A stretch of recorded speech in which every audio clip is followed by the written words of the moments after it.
Let's talk about how to conquer markets. Let's do a little market conquesting. Remember, we need utility here. So our concepts about the market, we have to be able to use those to some effect, some utility. Ladies and gentlemen, this is Monarch and Moreau, and this channel is dedicated to funeral professionals who, although they don't have the lowest price, they wouldn't mind making the most money. That's what our training is about, increasing your power at the bargaining table, where the rubber meets the road at the point of sale. This type of training videos, consider following us. We're going to be dropping one of these videos at least once per week.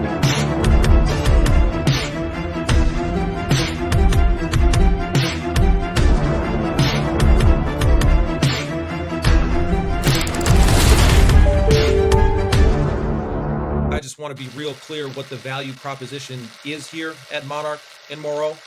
We help you increase your bargaining power at the point of sale, at the bargaining table. So maybe you're either a funeral director or a manager and you're responsible for growing the business, capturing more market share. Well, you're in luck. We're going to talk about the death care market and how to capture market share. Welcome to the training. Let's get our thinking caps on today. Air conditioning's on in here and it's cold. Let's move forward. If we're going to talk about the market as managers, then we need to be able to do so powerfully and persuasively, just like at the point of sale, at the bargaining table with customers. Because we're trying to sell our staff on taking actions and doing new things that they're not doing now, so we could go to the next level. If you're going to make that sale, then you need to have bargaining power. You're going to have to position your value proposition, and then you're going to have to sell them on why they should participate. You need to get the buy-in. And your effectiveness, your ability to do that is going to be based in large part on your ability to communicate your ideas. If you're going to be an effective communicator as a manager, you need technical literacy. What is technical literacy? Technical literacy means that you have a sufficient understanding of the market that you can bring it to life for your audience, vividly, both qualitatively and quantitatively. You provide your audience with actionable insights that they can actually use. You enhance their understanding. You provide utility when you speak on the topic. Just like you can enhance customer experience through language, you can enhance employee performance through language. If we're trying to capture market share, then being able to create visual representations of the market and then vividly walk our staff through the actions required to capture that market, it's going to enhance their ability and their capacity to execute come game day. Without that, the cognitive load is going to be too much. You're asking them to not only do what they're doing now, but introduce new concepts without giving them sufficient vision, right? If they can't see it, they can't buy into it. If you're going to ask them to do all the visionary work for you and you're asking too much, that cognitive load be too high, and you're not going to get the buy-in you want from even the best staff members. To operate effectively in a market, in battle, on game day, you need some type of mental model. In football, they've got a playbook. You should have a playbook. You should have mental models. You can't run plays unless you can talk about it, unless you have jargon, a lexicon for the plays, right? Blue 52, right? Staff members, if we can't bring this stuff to life for them qualitatively, quantitatively, in digestible chunks, so it's not all at once, but we can reduce that cognitive load so they can assimilate and amalgamate the new information and relate it to what they're already doing so they can see their way through what we're actually asking them to do. And not just see their way through it, but see their advantage so they're eager to press the advantage, not be apathetic to the idea. We can't do that if we can't inspire our staff. And it all starts with our words, our lexicons, the way we formulate and describe the problem. Don't have technical literacy as a manager, at least for, leading a conquest campaign for market share, until you can bring to life their advantages, how they can press those advantages, then what's in it for them for doing so. I'm going to give you all the tools, the words, the measurement that you need so that you can formulate that vision for your staff, walk them through it, get the action and the behavior that you need to capture that market share. So here's how I'm going to explain. It's probably different than how it's been explained to you before, but we need something that we can use that's usable. What's the utility of all these explanations of the market? So let's just take the land mass in the United States. We've got 3,531,905 square miles. That's the whole marketplace. Now, here's the next number I'm going to give you. 3,464,231. That's the number of deaths. In 23, those numbers went down a little bit. I think here in 24, they're going to be closer to the 22 numbers. Really doesn't make too big of a difference. Remember, we're just trying to create some mental models, some framework so we can sit down and have a real discussion about this. So here's the first insight. There are more square miles than there are deaths. Now, why is that important? Because we need something we can use, right? And if we can't measure it, we can't improve it. So we need someplace to start for a discussion. So when we look at the market like this, we can put a price tag to each square mile in the market. Each square mile in the market produces less than one death per year.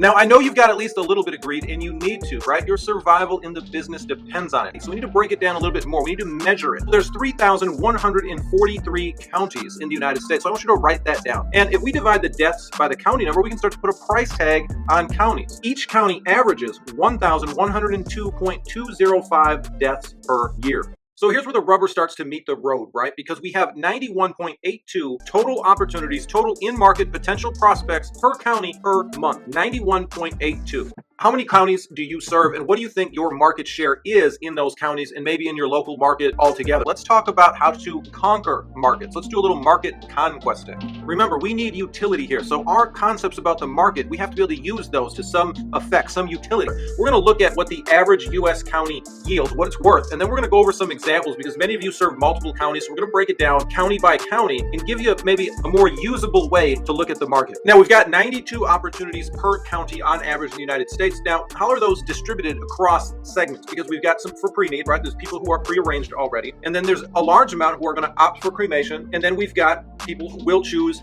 burial. So how are we going to distribute across, client services?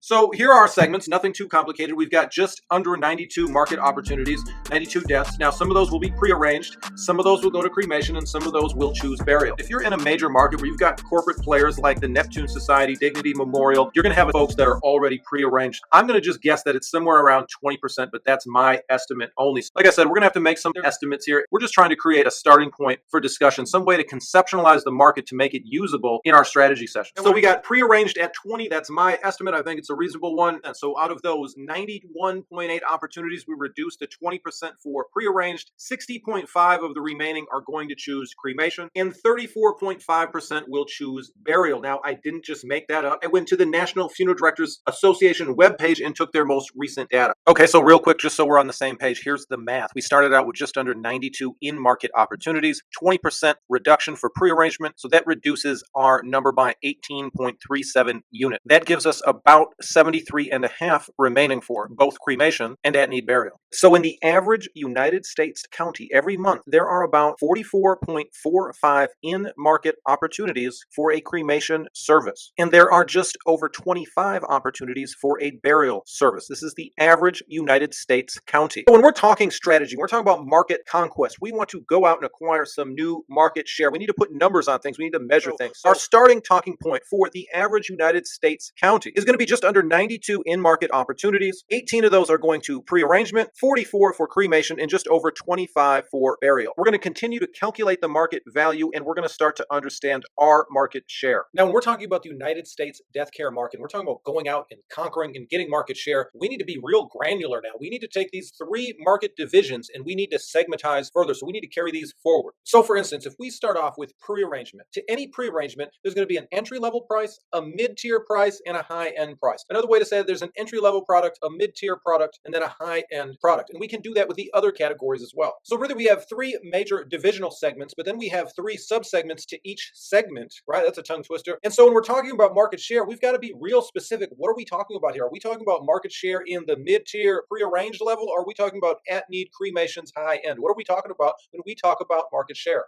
Now, no one has perfect market information, so we've got to make some educated guesses, some assumptions. We've got to make some reasonable estimates. Always keep that in mind as we're doing these exercises. If you disagree with anything or you don't feel like it adequately reflects your specific market, just plug in some different numbers and do the same exercise we're doing.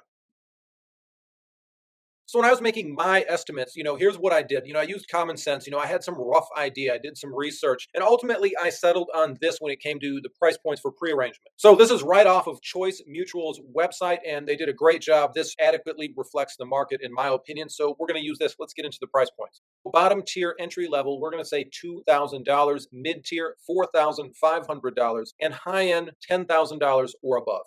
So we know there's about 18 in-market opportunities for pre-need, and we've got the three price points. How are we going to distribute them across those levels? So I don't want to just, guess. So I'm going to use the National Funeral Directors Association's website for some data on consumer behavior, and I'm just going to extrapolate, make some assumptions based on that. Let me show it to you. So I got this from the NFDA website. So here's what the NFDA says. They said 41% of consumers opted for a direct cremation, with 35% choosing a memorial service and only 24% opting for a casketed service. So I'm going to extrapolate or infer from this that 41% of consumers opted for a direct cremation. They were looking for the entry level, they were price driven, they were looking for the lowest price. 35% of consumers, however, chose a memorial service. So we're going to extrapolate that 35% are looking for the mid tier, something more than just basic. And this is across all price point segments. And then we've got the 24% who wanted the full casket service. These are our high end buyers. So 41% are looking for that entry level, 35% are seeking something more, and then 24% of that segment is going to be looking for the high end product. It's reasonable and it's just a starting point. So we can start to put numbers to some of these ideas.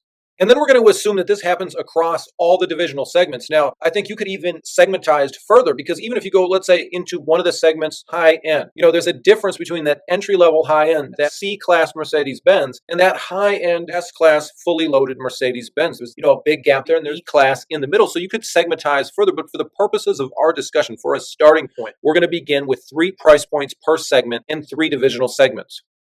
So we're going to take our 3 price points, $2,000 entry, $4,500 mid-tier, $10,000 high end, and we're going to distribute them like this across the price point subsegments. So when we do that, we've got 7.5 entry-level sales units per month and $15,000 in monthly revenue on the entry level. At the mid-tier, the 35% that's looking for something a little more, we've got almost 6.5 sales for in-market buyers and almost $29,000 in monthly revenue. High end, for the 24% of in-market buyers who want that high-end service product, we've got almost 4.5 sales and $44,000 in monthly revenue.